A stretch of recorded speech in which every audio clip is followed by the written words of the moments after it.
This is a 3 to 12 foot extension pole. I was sent it to review for free. If you wanted to purchase it, it would cost you about $34. They haven't paid me for my review, and my opinions remain my own. Alright, so in the box we get this guy here. So the stowed length here is 45 inches, so it's a bit longer than 3 feet for storage. And it has 2 foam grips here, so you get a decent amount of leverage going back and forth. Sounds like it's an aluminum. And we have 3 cam locks here. And I'm assuming each of these cam locks comes with an extension pole. So these poles here are definitely also aluminum. They're lightweight, but they don't feel super thin. So that is a pretty long pole. I think I'm going to have to get a longer tape measure. Alright, so the pole weighs basically 2 pounds.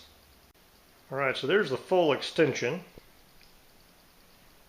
Alright, from the end of the handle to the very tip of the threads is just right at 12 feet. Now this has kind of the standard threads that you might find on a paint roller, and a lot of things like window washers or bristle brushes will have that same thread pattern. So this little 8-inch scrubby brush looks comically small at the end of a 12-foot pole, but it does screw on correctly.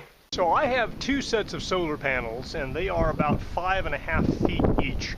So if I'm standing on the ridge of the roof, this pole will let me wash both of these from the top. Now, down here on the side of the roof, I can actually also get up to wash the bottom solar panels just standing down here.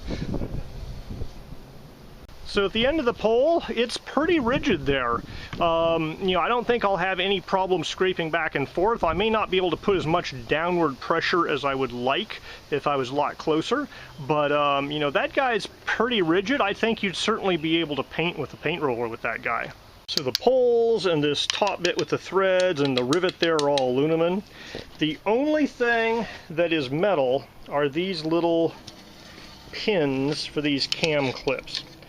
So these cam clips have kind of a rolled steel pin inside, and that pin in there is the only thing that's kind of steel, because my magnet will stick to the end of that pin. It'll actually stick to it through the plastic here. So those pins might rust, but everything else on the pole is aluminum or plastic. So it stows nice and small, just up with all the other yard tools. I think this guy provides good value for the money.